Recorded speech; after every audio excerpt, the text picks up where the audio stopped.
আমাদের ড্যামেজ অ্যাসেসমেন্টের কাজ চলছে। আমরা আমদানিকৃত, আপনারা সকলে জানেন যে শুধুমাত্র আমাদের যে আমদানিকৃত পণ্য যে জায়গায় একত্রিত হয় আগুনে সেটা পরিপূর্ণভাবে ধ্বংস হয়েছে।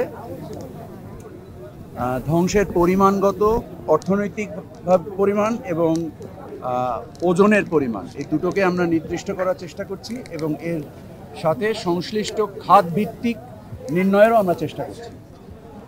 আমাদের 3:30টার সময় একটা ইন্টারমিনিস্ট্রিয়াল মিটিং ডাকা হয়েছে আমাদের করণীয় নির্দিষ্ট করার জন্য।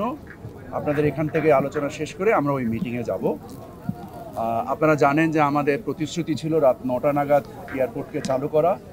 আল্লাহর রহমতে আমরা এয়ারপোর্টকে চালু করেছি। যে ধরনের ডিসরাপশন তৈরি হয়েছে, আমাদের প্রায় 21টার মতো ফ্লাইট ডাইভার্ট এবং ক্যান্সেল হয়েছে। আমরা যাত্রী সাধারণের কষ্টকে লাঘব করার জন্য আমরা একটা অর্ডার ইস্যু করেছি, যার মাধ্যমে আগামী 3 দিন যত নন শিডিউল এক্সট্রা ফ্লাইট আসবে তার সমস্ত রকম মাশুল এবং তার সমস্ত রকম খরচ আমরা মওকুফ করে দিয়েছি, যার ফলে যাদের ভিসা জটিলতার কারণে বিদেশ যাওয়ার ক্ষেত্রে এবং যাদের বিভিন্ন প্রয়োজনে, চাকরির প্রয়োজনে, চিকিৎসার প্রয়োজনে, আত্মীয় স্বজনের সাথে দেখা সাক্ষাতের প্রয়োজনে যে সংকটটা তৈরি হয়েছে সেটা উত্তরণের উদ্দেশ্যে আমরা কাল রাত 9টা 10 আমাদের প্রথম ফ্লাইট অবতরণ করে এখানে। তখন থেকে এখন পর্যন্ত নিরবিচ্ছিন্নভাবে আমাদের ফ্লাইট অপারেশন চলছে। আপনাদের সাথে কথা বলার পরে আমরা যাত্রী সাধারণ যারা ভিতরে ছিলেন তাদের খাওয়া দাওয়া, হোটেল থেকে শুরু করে তাদের সেবা শুশ্রূষা নেওয়ার আমরা প্রয়োজনীয় সকল ব্যবস্থা করেছি এবং তারপরেও কিছু কিছু ব্যত্যয় থেকে যেতে পারে আমাদের প্রচেষ্টার পরেও, কারণ আমরা একত্রিতভাবে অনেকগুলো ইস্যু আমাদেরকে হ্যান্ডেল করতে হয়েছে। তো আমাদের আগ্রহের কমতি ছিল না, আমাদের প্রচেষ্টার কমতি ছিল না।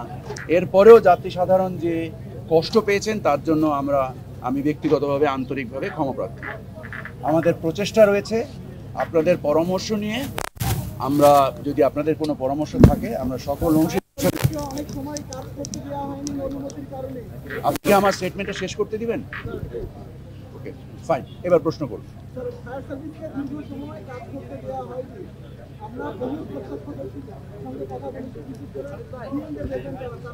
এই ধরনের কিছু জিনিস না, 1.5 ঘন্টা আটকে ছিল, কথাটা সত্য না। মানে 1.5 ঘন্টা আটকে থাকলে আমি ফায়ার সার্ভিসের সাথে আজকে সকালে এসে কথা বলেছি স্যার এই বিষয়ে, এবং তারা নিশ্চিত করেছে এই ধরনের কোনো ঘটনা ঘটেনি।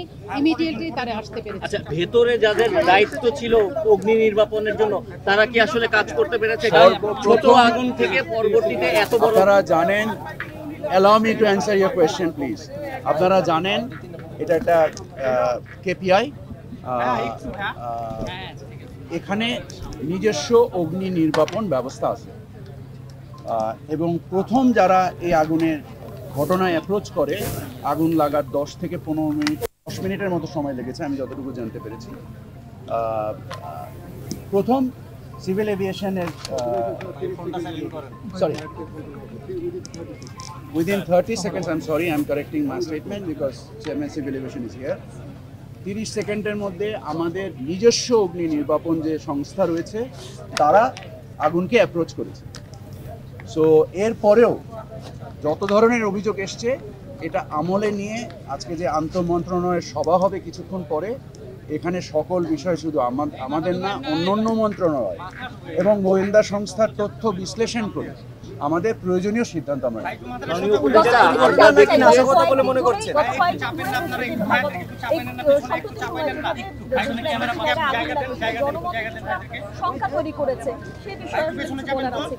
এটা সামগ্রিকভাবে আমার ধারণা আপনারা প্রধান উপদেষ্টা প্রেস উইং থেকে জানতে পারবেন। আমরা আমাদের সংশ্লিষ্ট যে দুর্ঘটনাটা ঘটেছে এই ক্ষেত্রে আমরা কোনো কিছু উড়িয়ে দিব না, সকল কিছুকেই আমলে নিব।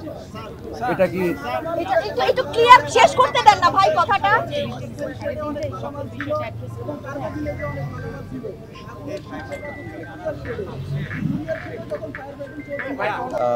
এই ধূম্রজাল হওয়ার ফলে ওর ভিতরে অ্যাপ্রোচ করার মতো কোনো অবস্থা ছিল না। যতক্ষণ অবস্থা ছিল ততক্ষণ মালপত্র সরানো হয়েছে। এটা কি দুর্ঘটনা নাকি নাশকতা বলে মনে করছেন? এগুলো সকল কিছুকেই আমলে নিয়ে অনুসন্ধান চালানো হবে। এই শেষ করতে প্রশ্নের উত্তর শেষ করতে দেন।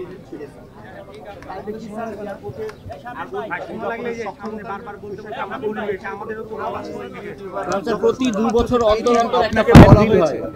যে 30 সেকেন্ড আগুন লাগার খবর ওঠার পরে 30 সেকেন্ডের ভিতরেই এখানকার যে নিজস্ব ব্যবস্থা আছে সেই ব্যবস্থা তারা ডেপ্লয়েড হয়েছে। আপনারা জেনেছেন যে 37টা ইউনিট কাজ করেছে।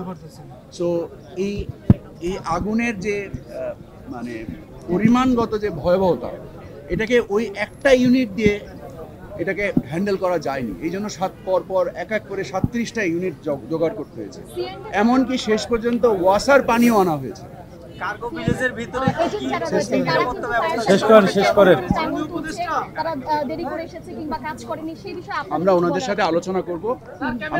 আমরা ওনাদের কাছ থেকে শুনবো যত ধরনের অভিযোগ আছে প্রত্যেকটা অভিযোগ আমলে নেওয়া হবে। আমরা এখনই একটা ক্যাটালগিং কমিটি করে দেওয়া হয়েছে যারা এই আগুনের পূর্ববর্তী এবং বর্তমান অবস্থায় পুরো ঘটনার ক্যাটালগিং করবে।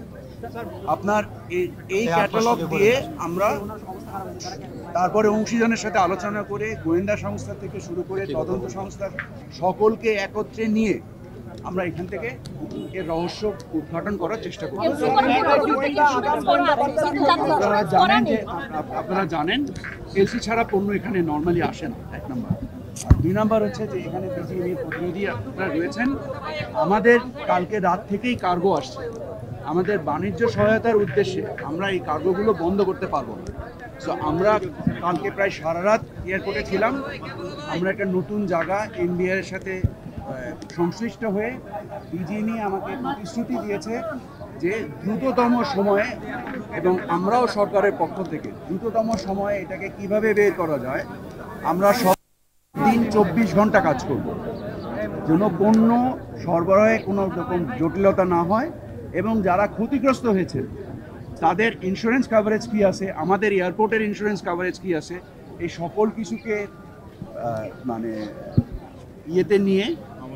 আমলে নিয়ে আমরা সিদ্ধান্ত